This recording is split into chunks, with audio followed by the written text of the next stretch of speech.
మాజీ క్రికెటర్ అజారుద్దీన్ ను తెలంగాణ కేబినెట్ లోకి తీసుకొనున్నట్లు సమాచారం.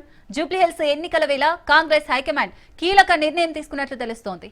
బీహార్ ఎన్నికల కోణంలో కూడా మైనారిటీ కోటాలో అజారుద్దీన్ కు తెలంగాణ నుంచి కేబినెట్ భర్త ఖాయం చేసినట్లు తెలుస్తోంది.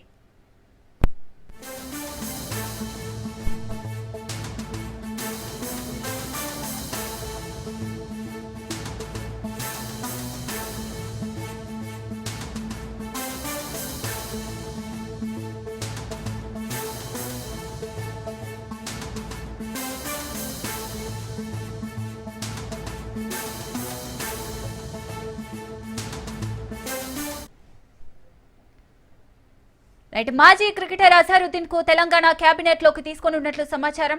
జూబ్లీహిల్స్ ఎన్నికల వేళ కాంగ్రెస్ హైకమాండ్ కీలక నిర్ణయం తీసుకున్నట్లు తెలుస్తోంది. బీహార్ ఎన్నికల కోణంలో కూడా మైనారిటీ కోటాలో అజారుద్దీన్ కు తెలంగాణ నుంచి కేబినెట్ బెర్త్ ఖాయం చేసినట్లు తెలుస్తోంది. ఇక మరింత సమాచారం రాజు అందిస్తారు. రాజు, అజారుద్దీన్ కు చోటు దక్కనుంది. అయితే ఇప్పటికే ఎమ్మెల్సీగా కేబినెట్ తీర్మానం చేసి గవర్నర్ కు పంపింది. గవర్నర్ కోట ఎమ్మెల్సీగా ఇటీవల కోదండరాం అటు అమీర్ అలీ ఖాన్ సభ్యత్వానికి పైన కూడా ఉన్నత న్యాయస్థానంలో వారిద్దరి పదవులు కూడా తొలగించడం జరిగింది. ఆ పూర్తి స్థాయిలో మరోసారి కోదండరాము అదేవిధంగా అజారుద్దీన్ ఇరువురి పేర్లను కూడా కేబినెట్ తీర్మానం చేసి ఎమ్మెల్సీలుగా గవర్నర్ కోటాలో ఎమ్మెల్సీగా తీర్మానం చేసి పంపించినటువంటి పరిస్థితి ఉంది. ఇప్పటివరకు గవర్నర్ ఆమోద ముద్ర వేయలేదు ప్రధానంగా.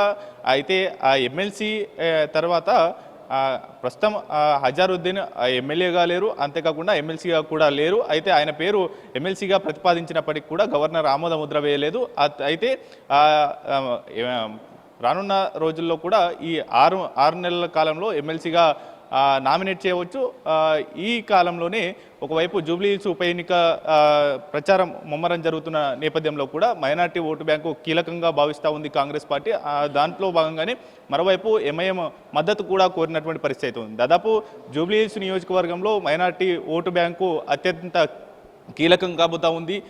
దాదాపు 1,00,000కు పైగా ఓటు బ్యాంకు ఉన్నటువంటి మైనార్టీ ఓటు బ్యాంకు ఉంది ఆ నియోజకవర్గ పరిధిలో. అయితే పూర్తి స్థాయిలో కూడా మైనార్టీ ఓటు బ్యాంకు కాంగ్రెస్ వైపు మళ్లించుకునేటటువంటి ప్రయత్నంలో భాగంగా కూడా ఈ యొక్క అజారుద్దీన్ వెనువెంటనే కూడా మరో 2 రోజుల్లో ఆయనతో మంత్రివర్గంలోకి తీసుకున్నట్లు ప్రమాణ స్వీకారం చేయించాలి అనేటటువంటి భావనలో రాష్ట్ర ప్రభుత్వం ఉన్నట్లు తెలుస్తూ ఉంది. అందులో భాగంగానే ప్రస్తుతం ఆయన ఎమ్మెల్సీగా లేకపోయినప్పటికీ కూడా మరో ఎల్లుండి మధ్యాహ్నం అజారుద్దీన్ మంత్రివర్గంలోకి తీసుకుంటూ ప్రమాణ స్వీకారం చేయబోతా ఉన్నారు. ఇప్పటికే ఏఐసిసి నుంచి కూడా మంత్రివర్గ విస్తరణకు సంబంధించి గ్రీన్ సిగ్నల్ వచ్చినటువంటి పరిస్థితి అయితే కనిపిస్తూ ఉంది. అయితే ఇప్పటివరకు తెలంగాణ క్యాబినెట్లో ఇటీవల క్యాబినెట్ విస్తరణ జరిగిన తర్వాత మొత్తం ఓవరాల్గా తెలంగాణ క్యాబినెట్లో 15 స్థానాలు ఫిల్ అయ్యాయి. మిగిలినటువంటి 3 స్థానాలకు కూడా గ్రీన్ సిగ్నల్ వచ్చినటువంటి నేపథ్యంలో ప్రస్తుతం జూబ్లీహిల్స్ ఉప ఎన్నిక కాంగ్రెస్ పార్టీకి రాష్ట్రంలో మరింత బలంగా ఉంది అని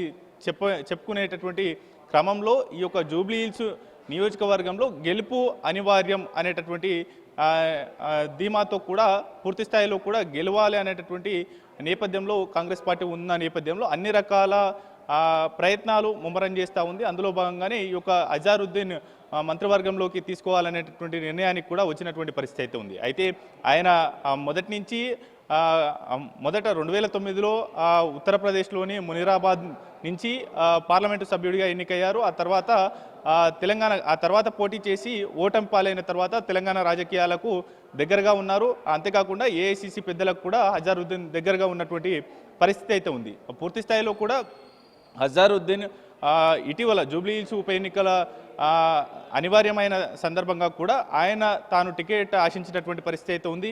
ఆ ఎన్నికల్లో తనకే టికెట్ వస్తుందనేటటువంటి ధీమాను కూడా వ్యక్తం చేశారు. చివరి నిమిషంలో కూడా పలు సర్వేలు నిర్వహించింది కాంగ్రెస్ పార్టీ. ఆ తర్వాత నవీన్ యాదవ్కు కట్టబెట్టేందుకు నిర్ణయం తీసుకున్న తర్వాత అజారుద్దీన్కు ముందస్తుగానే నవీన్ యాదవ్ అభ్యర్థిత్వాన్ని ప్రకటన చేయక ముందుకే అజారుద్దీన్ను అటు ఎమ్మెల్సీగా అవకాశం కల్పిస్తున్నట్లు కూడా కేబినెట్ తీర్మానం చేసినటువంటి పరిస్థితి అయితే ఉంది. అయితే ఆయనను వెనువెంటనే కూడా ముస్లిం సామాజిక వర్గ ఓటు బ్యాంకు అత్యంత కీలకం కాబట్టి జూబ్లీహిల్స్ ఉప ఎన్నిక కాంగ్రెస్ పార్టీకి అత్యంత కీలకమని భావిస్తున్న నేపథ్యంలో కూడా అజారుద్దీన్ను మంత్రివర్గంలోకి తీసుకోవాలనేటటువంటి నిర్ణయానికి వచ్చింది. అందులో భాగంగానే ఎల్లుండి మధ్యాహ్నం అటు మంత్రివర్గంలోకి అజారుద్దీన్ని తీసుకుంటూ కూడా ప్రమాణ స్వీకారం చేయించాలనేటటువంటి నిర్ణయానికి వచ్చినటువంటి పరిస్థితి అయితే కనిపిస్తూ ఉంది. ఓవరాల్గా ఒకవైపు జూబ్లీహిల్స్ ఉప ఎన్నికల్లో అత్యంత ప్రతిష్టాత్మకంగా కాంగ్రెస్ పార్టీ ఏ మేరకు తీసుకుంది అనేది అయితే మనకు స్పష్టమవుతా ఉంది. ఎందుకంటే పోటీలో అంటే టికెట్ ఆశించిన ఆశావాహుల్లో అజారుద్దీన్ ఉన్నారు. ఆయన్ని తప్పించేందుకు ఎమ్మెల్సీ పదవి కట్టబెట్టింది.